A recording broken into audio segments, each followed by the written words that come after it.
Good morning, everybody. Thank you for joining us live or who are watching on the replay. We are pulling out a bit of an old presentation, but it's right from the beginning of this whole operational system that we have built with the Big Work Blueprint. And it's this really interesting part about what I mean by find the I and find the calm. So this is that important part of how do you discover and create your personal brand? Because in this world, boy, oh boy, is it ever noisy out there. So when creating this and putting this all together, I understood that there was this large missing piece, and it was emotion supported by logical thinking. So this came this phrase of find the I, find the calm. So looking at this whole entire study, and if you want to take a snapshot of this slide, it's actually a really important slide. I use this with a lot of the TED Talks that I help create, clients create. I use it with my presentation, but it's a natural flow when you are pitching an idea. So establishing, explaining the understanding, describing less successful efforts, share your turning point in your thinking, explain again, state how your way is better, and then show real life examples. So that's kind of the because. So taking your opinion and turning it into a fact, and then share your results. So here we go. The problem. The challenges in a sensory overloaded world. There's so much going on right now, and especially it's going to get deeper and louder. Our brains were not meant and built to be able to handle all the information that comes to us now. So no wonder we are having a hard time figuring out, deciding, discovering, managing our energy and not our time. So understanding that the only thing that separates your business and life is the dash. So you got to juggle all these nuances between your personal brand and your business owner. And everyone talks about business life balance. And I don't think there is such thing as a balance. I think there is a wholeheartedness that comes up. And sometimes you need to be the business owner. Sometimes you need to be in your personal life. But that same exact person shows up in both situations. So I had to help create a journey in this whole part that'll support critical thinking. And it'll be one that is actually attached to your defined path. And we talk about authenticity a lot, and it is that buzzword that, we're kind of rolling our eyes out a little bit because it seems these days the most unauthentic people are using the word the most. So how do we get through all this? So the find the I, find the calm, the eye of the storm. So think about this being a matrix moment, or think about a regular storm. The calmest place of any type of storm is within the eye of the storm. So that means this is a place where you can breathe, you can see your next move, where you can fight and you respond instead of react. So in everything that I teach, there's all of these types of pieces and nuances that are in together within what does marketing look like? What does your messaging look like? And in our whole entire operating system, we call it expression.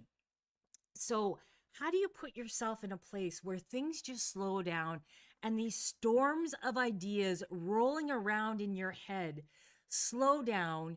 You put structure to them and you organize them so that you can show up responding instead of reacting. And in the marketing world, it's one of those pieces that you need to do of fighting for something, not what many of us do is fighting against something.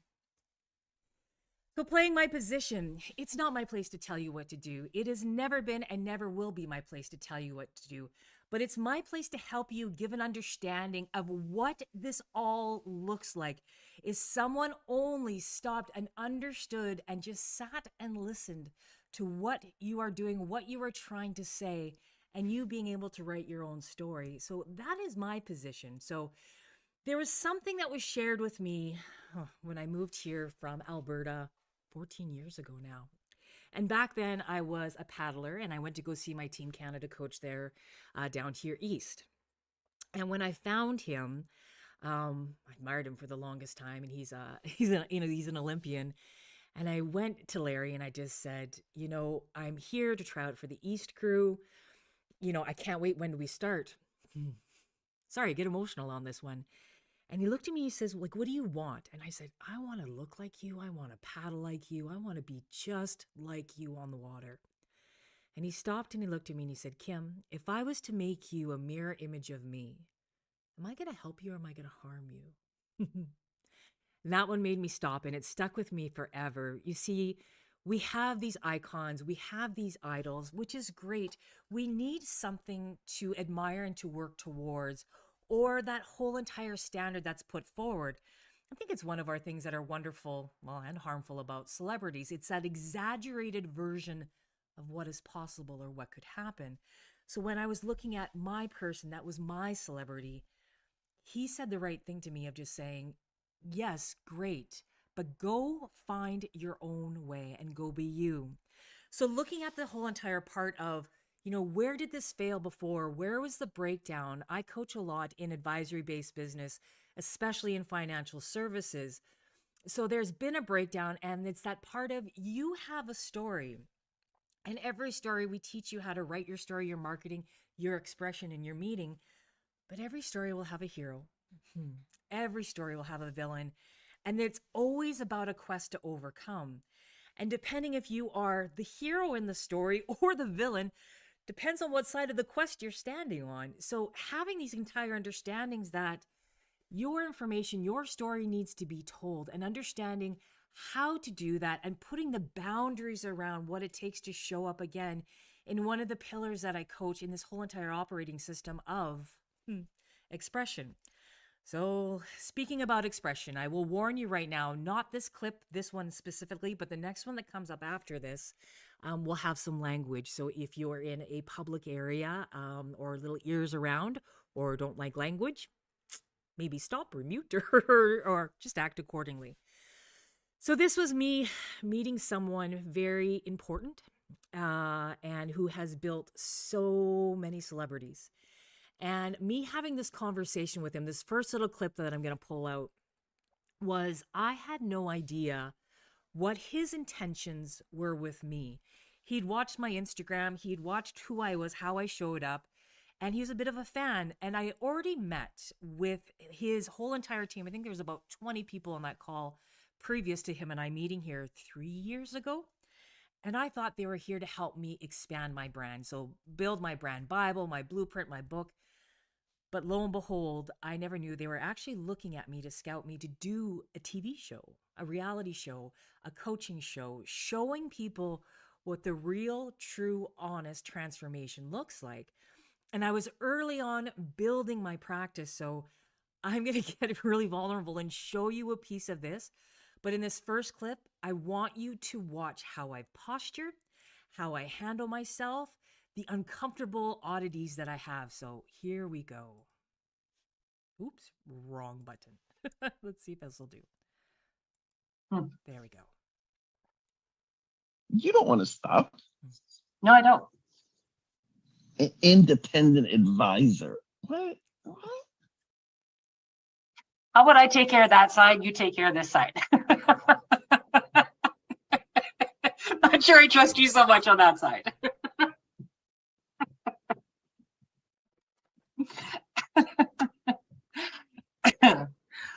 No, that is the it's the background work. It's a passive part. It's the Man, I was uncomfortable. You could see all of it. I was extremely uncomfortable. I started to posture. These are all these things that happen when we don't know who we are just yet, right? When we are just building, when there's this foundational piece that is missing. And I was so upset when he even looked at it. But this is what the everyday individual says, like independent advisor. What? Like, what is that? We don't show and we don't tell the story of what does it mean to be an individual financial advisor. People don't understand it. And that was part of my piece and my work. of bringing this all together and spending the last 6 years testing this, putting this together, having science, having big other coaches, and testing it with real world results. So this is my little ode to a disclaimer. So there is some language in here. So it does use the C word also too, but also the C word of coaching. But here's my next clip where I actually lose it with him. So here we go. And I'm trying not to hang up on you because I do believe I need to get uncomfortable. But you need to understand that I've been rushed to the hospital many times because of the that I have gone through and that I'm trying to address. So you saying I am not a business coach or that I'm not smart or I'm being weak by playing safe is because I love myself and I'm going through the process.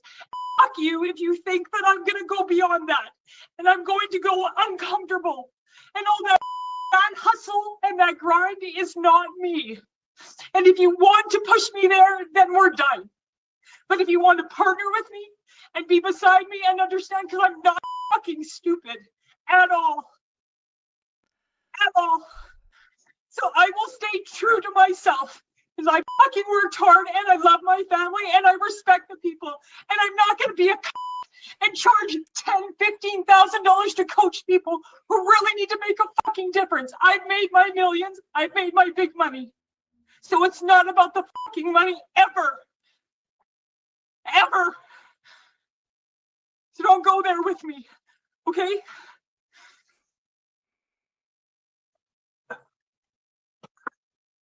Well, thank you. So at the end that cuts off, it's like, thank you for the reply. You know, I love this man. He stayed there with me through this whole entire thing. And he had a realization that he pushed me too far. He did not meet me where I was at. You see, I show up in social, I show up in the world, and all of us do this. And it's that one question I have is where does your actual personality begin and the performance stop? Like, we perform all the time, especially in this world. We're told everything has to look perfect, right? And we're not showing enough of the lumps and the bumps that we go through to get to this peace, to get to this evolution. But he stayed there the whole entire time with me, and we're still friends today, and we still talk. And it was so important to have that conversation because all I heard him say, was, "You're not a business coach." He wasn't saying, "I'm not a coach." He was saying, "You are more than a business coach." He saw someone that I wasn't ready to see. He saw this person that was battling through this mental storm in her head with all of these crazy ideas, and I hadn't yet stood in the eye, right? But he totally gave me this permission and met me where I was at, and this journey that we all go through. And this really led to that whole part of Find the Calm that I have put together to give you this type of foundation because, you know, it's a gift that I have. It's so simple for me to coach you guys. But when I got to look at mine and coach mine, it's hard. Like sometimes the art fails to see the frame that they are in. And a real true coach that is with you and knows when to push, when to pull back, and when to participate. And it is an incredible thing to have someone on your side that does this with you. So when people ask me, who do you coach and who is your client? I say, I am the coach waiting for you. Once you have gone on your journey and you are at the gate of your path, that's where I'm standing waiting for you. And it was very interesting, me yelling in this clip about I'm not going to charge $15,000 or $10,000 and be a bad person. That's again, I was leading with passion. And I thought I could do all this. Everyone's going to understand it. I'm going to help everyone. I hadn't niched inward yet because I do charge them. I actually charge more than that now because I understand profitability. I understand how to scale something like this. And I also built a system that will help people that are in the beginning at the entry point that we will talk about later on about how I designate the behavioral phases that happen within the business world and where it makes sense to have mentorship, to have training, to have coaching. So Here we go. The cast. So I love gurus. I follow a gentleman very, very close. His name is Sadhguru, and he's wonderful and beautiful. But in this world of us looking for help, for guidance, and in this sensory overloaded world, sometimes there are people that are showed up that are still going through this whole entire experience, and they're showing up with trauma, and they're showing up with victimhood, and they're not ready to have a real deep conversation, and they haven't gone fully through that transformation yet. So they show up in gurus, right? And it's now kind of bastardized, that beautiful word. I live in this world of expertise, and expertise is not a finalization. It's this continuation of your mastery of what you are doing. It doesn't end, it's not perfect, and it's never, never final. So when we're looking at this cast and what I understood and how I came to this part, I am this whole entire wonderful believer of Jungian. And Carl Jung said something that just, it hit me. The most terrifying thing ever is to accept oneself completely. Again, where does the performance end and where does the person start? So when we're looking at this, and when I was going through my transformation around the time that Hank and I had that conversation, I was stepping into my second part of my life. And that second part of your life that happens with all of us, we call it midlife crisis or whatever, but Jungian believes first life, second life. And I was going into that part. And as I was studying and understanding what I was starting to go through, I discovered how he taught and helped people understand stories and patterns by giving it archetypes. We could call it a stereotype, we could call it whatever, but it gives us something that we can help understand and where our unconscious lives. It helps us understand something that is between where thought and behavior comes together. So it's this original mode that is made from something that is developed or made, and it's figures, it's character types. It's helping people just understand what it looks like when we live in relationship with something and how closely our business life and our personal life shows up. So I just want to help people understand this is about living in relationship with. This is not man versus woman. This is not a battle of the sexes or gender or any of this. This is understanding that something that exists with every living being in this world is masculine energy and feminine energy, yin, yang. If you want to actually be a true yogi, bring together left brain, left brain, right brain. So when we understand what masculine energy looks like and how it shows up in relationship with logic, direct energy, it's conquering, it's moment by moment. It's firm, it's robust, it's about protection. And it lives within the needs and it presents itself and leads with efficiencies. So when we look at feminine energy, it lives in relationship with your creativity, your flow, your nurturing, refinement, and it's a continuing paradigm. It's that saying of play the movie through. It's why we laugh and giggle and say that women overthink, right? It's gentle, it's art, it's good design, and it's prediction, and it lives within the wants.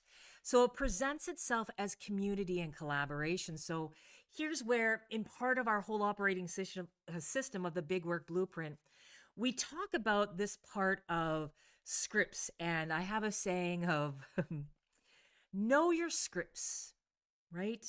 But master the room. And so by knowing and understanding how to talk and have this language, I give you some scripts to work with your own personality. So even going back here with a saying that I have of, after working together for 1 year, what do you need to happen for you to feel our time together was a success? That's me talking to masculine energy. If I was talking to a female or feminine energy, I would say, after us working together for 1 year, what do you want to happen for you to feel that our time together was a success? And you get all of that information. And this is where, when you're taught the right scripts of uncovering truths, of uncovering information, and giving people permission to tell you where they are at, instead of that big explosion that I had with Hank, right?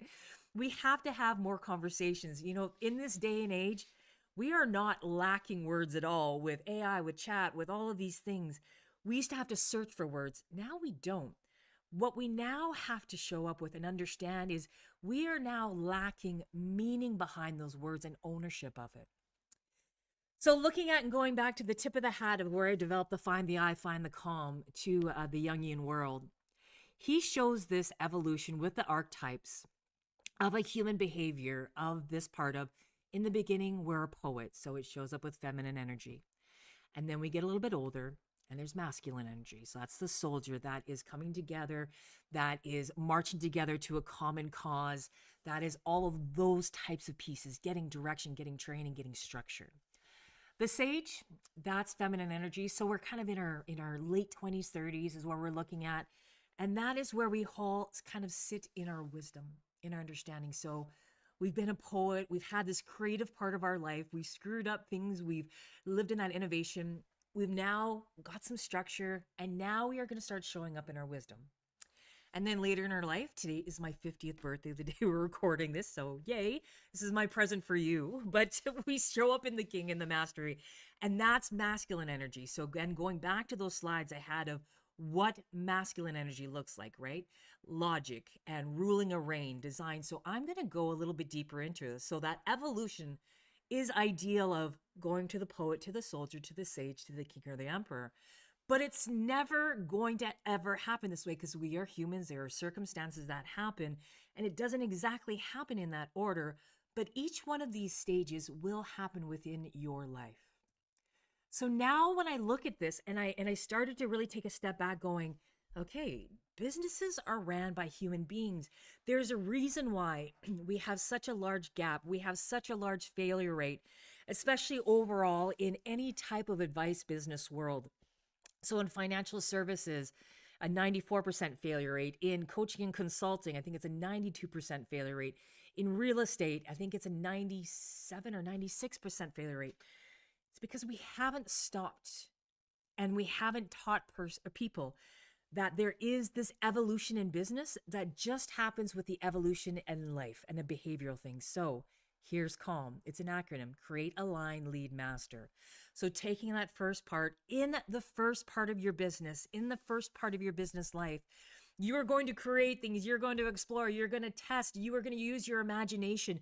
You have something to prove. There's something different no matter how or why you started this business. You have something to prove. And with that, you're a little deaf tone to someone giving you advice. You don't hear wisdom and you're not ready to hear wisdom because you haven't lived it yet. And just like you are that 6-year-old when you were younger and it's 9 o'clock at night and your mom and dad says, no, you can't have a popsicle, right? You find a way to go do it. The same thing happens. So that's why I don't coach people, or in that part of when I was yelling about charging the dollars, I don't coach people directly in that time because you're not ready yet. You have to go have those thousands of mistakes that will accumulate success, right? So the next part in your evolution of business, you're going to start showing up in this align. So that masculine in relationship with masculine tendencies. So this is where you need to go get training. This is where there are some rules put together. There is where you are in rooms or groups or associations where everyone is marching together in a common purpose. And this is where you get some structure. Then as your business life keeps going on, you've now created, you've learned your lessons, you have some alignment, you've walked into a room with great ideas and you've walked out with an even better one. And now you start leading in your wisdom. And this shows up again with feminine tendencies. So it's good design. It's your forethought, it's empathy, it's refined. This is where planning, this is where business development really starts to grow some legs and you understand who you are. This is that point in time when you start making that transformation that we all talk about of so many people are generalists, you need to become a specialist. You have to go through those first two parts before you truly understand what it takes to be in your mastery, your expertise, your specialties, right? This is where we can actually start putting structure behind things. So that last part of your business life that you're sitting in, I'm sitting in myself, that expertise role, that specialist role, which by the way, only 5% of financial advisors actually make it into their expertise. But this shows up with masculine energy. It is, you know exactly what your service is. Your marketing is incredibly easy to do because you have exact focus of who you serve, who you best serve, what rooms you belong in. It becomes so robust because you know exactly who you are, who you are going, and who you can help. It's what I call niching inward because, my friends, your ideal target market, ideal client is you 5 to 10 years back and 5 years forward. That's your client. So when we look at this, this is an imagery that I want to pull together. I am a business development coach. People call me a strategic architect. People call me a whole bunch of things. And it's this interesting, again, accumulation of identities I wear because, again, there's parts where I have to push, I have to pull back, or I have to participate alongside whoever is with me. And when we're looking at this, this directly ties into who you are and what your branding archetype looks like. So I have this before the brand, before the blueprint, there is you. And we have to understand the person. So within even marketing, and again, what I call expression, because marketing, we just think it's Instagram or YouTube or whatever it may be. There's so many different elements on what makes sense of how you express yourself and your business for your ideal client and target market to find you. You show up where they are at. So looking at this whole entire framework, this is a psychological and strategic map of human motivations. It's branding, it's storytelling, it's leadership, it's personal development to help us define how someone or a business shows up in the world. So if you have been coached one-on-one with me, we play in this world a little bit. And when we go through that whole entire process of, it's usually our deep dive, which is about 3 to 4 months long, depending on how quickly we move through it. And in about a month and a half in, almost everyone goes, what are we doing? What is this about? It's because we're so different. And the approach that I have with you is so different. It is never about a product. It's about who are you as a human being. And then after that month and a half, and we pull and bring everything together of your language, your voice, I hold that mirror up. You just sit there and go, one of the guys I coach, his name is Jason, and I love him so much. And he said, oh, so this is what structure looks like. Because that's what happens with us, right? In our business life, the people, the stats are there. When you look at any story from zero to hero, they're all missing this big piece. And it is in life and it is business, and it's that structure part. So the soldier, when we're referring to life, you had to have done it on your own, built it on your own, that structure part. And there's that saying of, I never ran from anything because I had nothing to run to, right?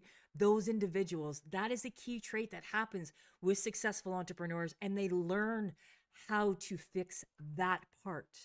Same thing happens in the business life. So it is that alignment. We need to put organization to it. We need to put structure to it. We need to find the eye so we can calm. And calm is not the presence of quiet. It is the existence of foundation, right? So when we look at all this and we show up in this way of business and life, the only thing that's separating it is that dash. And it is that part of how you decide and what role you decide to play is the story that you are going to write. So if you've been following me for a while, you know I talk about big work. It's on all my clothes and my marketing. And there's a part about this that I wanted to bring forward. And this was a post that gentleman, Hank, made after I lost my mind on him for 6 minutes. And he said soft work. And also when I came up with my branding, one of my dear friends, John, said, Kim, no advisor wants to do the big work. No advisor that I want to work with, right? The ones that I do work with, the ones that are going to really make a difference and a change, understand it is going to take the big work, especially in this time. You see, we talk about saying even more relationships. We need to build more relationships. This is a relationship business. There's a couple of things I want to leave you with to think about. It's actually not about diving and leading with relationships. It's now even more so if you have to dive deep into your expertise, being brave, being you, being bold, niching inward. Okay. It is no longer about focusing on the relationship based in the beginning. And I don't think it ever has been, because In our world, in the industry of financial services, we talk about the models that happen and exist. So there's three. There's a tractional model that comes in, and everyone comes in this way. They're going to sell anything and everything to anyone, right? They fog a mirror, I'm going to sell you something. And then there's this relationship-based world, right? So about 65% of advisors and firms run in this relationship-based world. It is exhausting. There are so many things you have to do, and there's so many things that you feel you need to do. There's so many things you feel you need to do to build that trust. But when you sit in that world of expertise, of specialists, of mastery that only 5% sit in, there's this natural thing that starts to happen. You are not building trust, it just happens naturally, right? You show up with your biased opinion, you show up and you serve the right people. This is where you are the buyer and the client is the buyer, and we buy into a mutually beneficial relationship. So it is going to take the big work alongside the soft work here. And it was really neat when he said, they tell you have to do the hard work, just push harder, just push harder. Consider this. What if, when you hand someone a possible answer to their problem, and that you also have advice for them how to deal with the inevitable doubt, fear, insecurity that comes along with new and many times and things confronting that information that you've handed them? What if you meet them there, where they are emotionally, and actually help them through how they feel, rather than simply bullying them? What if instead of just handing them the hard work, you help them with the soft work of dealing what it actually looks when it's stopping them in their life and how they feel? You don't need to work harder. You need to work softer. And I think that's an important information. And again, that time 3 years ago was my TSN turning point, and it never is beautiful. It's never poetic. It's messy, it's gross, it's ugly, and it's full of a whole bunch of swear words. So as we go on showing up here every Monday at 10:30 Eastern Standard Time, and then we have our big launch that is happening in May of people to come join the operating system. And some MGAs are starting with us, and some RIAs are starting with us with their own enterprise model, which is, it's incredible. Sorry, I almost teared up. This blueprint is incredible, and showing us what that whole entire stage is that we go through, and that this is that change of what it takes to be a financial advisor, a modern financial advisor for this day and time. So looking at that whole part of just pulling out these pillars of, before the brand and the blueprint, there is you, the find the I, find the calm. And calm is not the absence of pressure, it's the presence of a foundation. So that's all we go through. We're authoring our experience. We are showing our values and actions. We are regulating ourselves first. And then there's this long, quiet practice of getting better. The pillars that we have, the onboarded advisor, where that human being in financial services and that compliant, wonderful journey shows up with real world scripts where we can reflect, grow, and all those wonderful things. So understanding what that definition of business acumen is the people who can take this great idea, this good idea, and translate that into the value of the ideal. And it's not just being able to frame this idea in a financial and business implications, but also how do you tactically drive that idea forward with your true authenticity, with your brand, with you. So as I leave every presentation, I just want to know, where did you grow from? It's a big question to ask, and I thank you again for spending time today with me on my birthday. Thank you, or watching the replay. And I will see you again, and keep doing the big work, guys. Thank you.